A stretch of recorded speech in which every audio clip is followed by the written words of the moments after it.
All right, Tim, spectacular season for you, finishing first in the league in receiving yards. How does it feel to get that and to have such a good season? Feels really good, having a good season. Definitely, I still fell short of my personal goals, but, everything aside from that, it was an overall good season, and just look to continue to play well. How do you feel you've been able to improve this year? Really just staying focused, just continue to stay on my daily habits, even when things get hard, just continue to stay consistent, and I think that's the major key is just staying consistent. You played in Montreal for these playoff games before. What's that environment like heading into it? Yeah, it's fun. It's exciting. It's definitely something that I look forward to. Thanks. Tim, when you look at the receivers across the league, and I'm talking about the Reggie Begeltons, the Geno Lewises, all these guys who are considered the top receivers in the league, do you think that you get the attention and respect that you deserve among them? I wouldn't necessarily say so throughout the season. I think, a lot of teams or a lot of guys, they want that attention. For me, I'm just trying to be the best I could be, so I just step out on the field and I just try to prove myself every single day. And, the attention to me, it really doesn't matter. I just want to be the best. But you're still a competitor. Yeah, for sure. Does that motivate you, knowing that? I mean, some guys, that's their brand, right? Some guys, there's the bravado of being the number one receiver, and much like being a cornerback, you're going to have that confidence about you, and you're going to want to show it. Mm-hmm. Do you, though, knowing maybe that you're not considered on there, or maybe talked about like them, does that motivate you in the back of your mind a little bit, knowing that you have the numbers to back it up?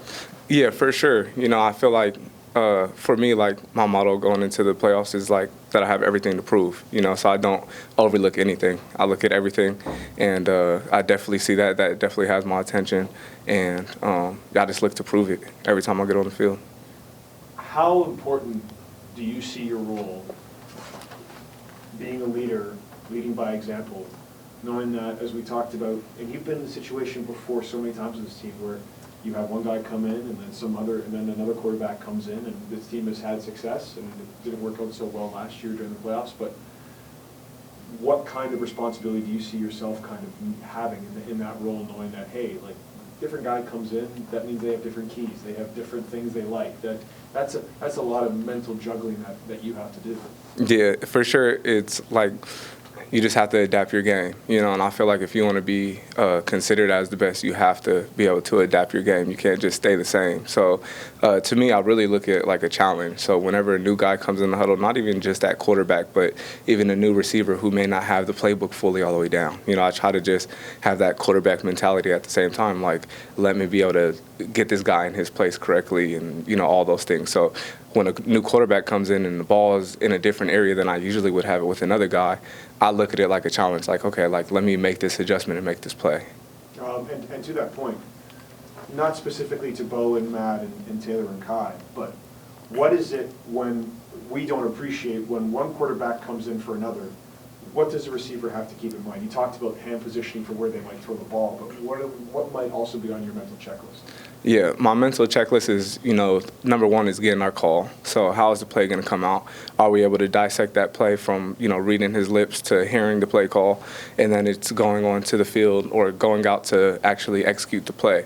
And, it's understanding what his reads are and then understanding when a play needs to be made. I feel like those are different things, The timing can be different. The timing can be different, and then obviously it's, when you look in the box, you have to see where there's pressure, so I have to know, okay, do I have time to work my route here, or can I just get open suddenly so the quarterback doesn't have any pressure and he could just get the ball off, So for me, I just try to make it as easy as possible and make it so the quarterback's job is easy and he just sees my face flash and he's ball out. But how that quarterback deals with pressure can be different with each guy, right? Some guys might, depending on, one quarterback might roll out one way, one guy might go ahead and change his reads another way. So that's a lot mentally on you. Yeah, and that's the great challenge about playing receiver, is that you have to be able to make those adjustments. So it's something that I look forward to, and that's something I like.